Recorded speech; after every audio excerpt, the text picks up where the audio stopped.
መዝሙር 148ን ከኔ ጋር አብረን እናጠናለን። እንደዚህ ይላል የእግዚአብሔር ቃል። መዝሙር 148 የሃሌሉያ መዝሙር ከሚባሉት መካከል አንደኛው ነው።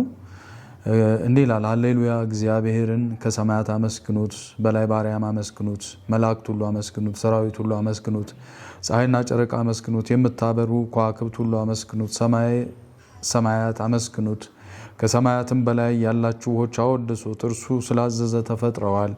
የእግዚአብሔርን ስም አመስግኑት። ከዘላለም እስከ ዘላለም አጸናቸው፣ የማይሻርም ሕግ ደነገገላቸው። የባህር ውስጥ ግዙፍ ፍጥረታትና ጥልቅ ውኆች ሁሉ እግዚአብሔርን ከምድር አመስግኑት።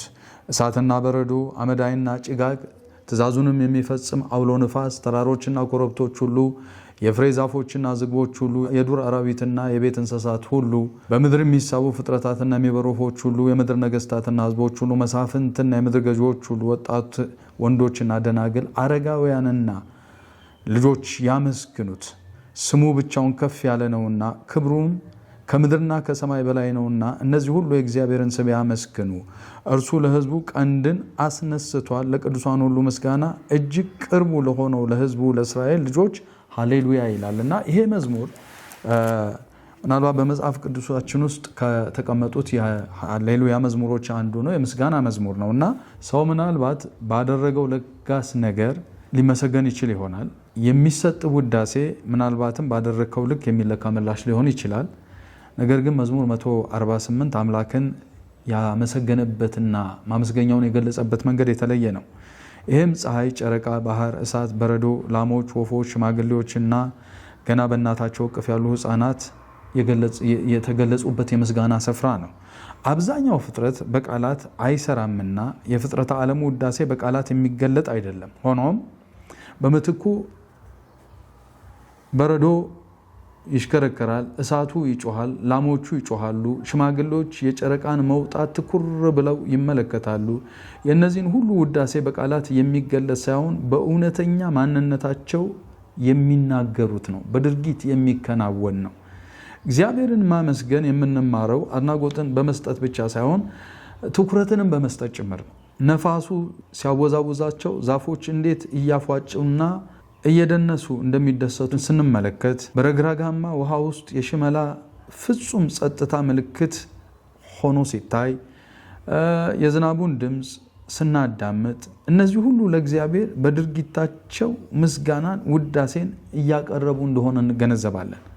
ከነዚህ በትክክል ከሚናገሩ ሃሌሉያ ማለት እኛ መጀመር መቻል አለብን።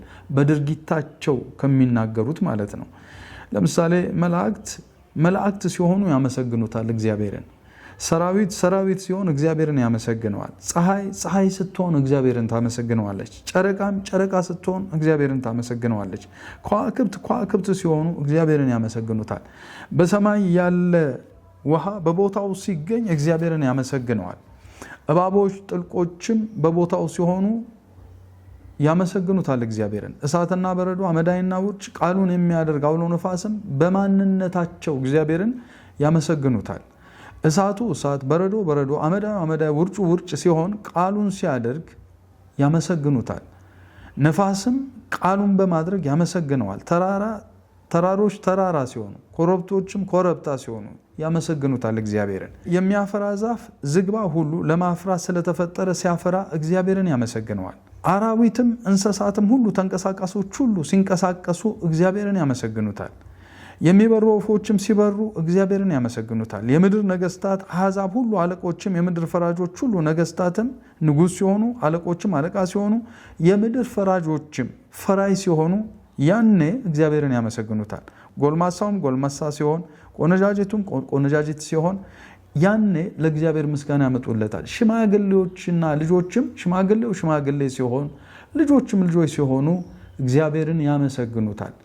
በማንነታችንና በተግባራችን ጭምር ነው እውነተኛ ምስጋና ለእግዚአብሔር የምናቀርበው። ከነርሱ ጋር ነው ከነዚህ ጉዛን ከሚባሉ ፍጥረታት ጋር አብረን ሃሌሉያ የምንለው።